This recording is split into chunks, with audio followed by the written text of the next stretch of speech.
हो, काँग्रेसच्या जयश्री शेळके यांनी मुख्यमंत्र्यांकडे एक निवेदन पाठवलंय. त्याच्यामध्ये त्यांनी अशी मागणी केली आहे की बुलढाण्यामध्ये जे काही पुतळे उभारण्यात आले त्याचं स्ट्रक्चरल ऑडिट झाल्याशिवाय मुख्यमंत्र्यांनी या पुतळ्यांचं अनावरण करू नये. पुतळ्यांचं अनावरण होणारच आहे, 100% होणार आहे. मुख्यमंत्री पण येतील, इतर मंत्री पण येतील आणि 20 सप्टेंबरची तारीख ठरलेली आहे. 5 तारीख ठरलेली होती, परंतु पावसाच्या वातावरणामुळे आम्ही तो कार्यक्रम विनंती करून पुढे ढकललेला आहे.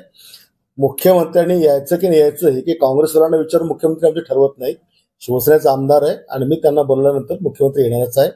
राहिला या सगळ्यांना आताच छत्रपती शिवाजी महाराजांचा पुळका महाराष्ट्रातल्या महाविकास आघाडीच्या लोकांना आला. आजपर्यंत यांनी कधी छत्रपती शिवाजी महाराजांचा कधी जयंती साजरी कधी केली नाही, कधी एखादा महाराष्ट्रात पुतळा उभारला नाही. शिवरायांचा सदैव द्वेष यांनी केला, त्यांच्या मावळ्यांचा द्वेष केला, शिवप्रेमीचा द्वेष केला. आज काय ना पुळका लागला एवढा. आणि राहिला विषय तर बुलढाण्याचे कामं हे इतकी दर्जेदार आहेत की चंद्र सूर्य असेपर्यंत राहतील. आणि 1 महिन्यापूर्वीच मी राज्यपालांना मुख्य सचिवांना पत्र दिले या सगळ्या कामाचं ऑडिट करा. त्याच्यामुळे मी जे काही ऑडिटचं पत्र पाठवलं त्याची कॉपी करण्याची गरज कोणा काँग्रेसच्या चमच्याला नाही आहे.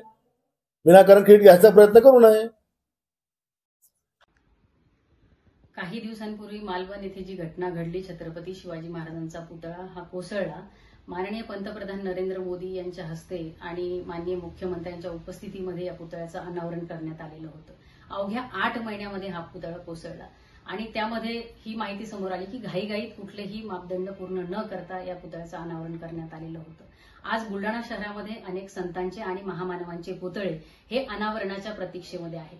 नगरपालिका प्रशासन आणि सार्वजनिक बांधकाम विभाग यांनी या सुशोभीकरणाला पुतळा बसवताना त्याला परवानगी देत असताना त्याचे खरोखर मापदंड पूर्ण गेले आहेत का याची पडताळणी करणं अत्यंत आवश्यक आहे.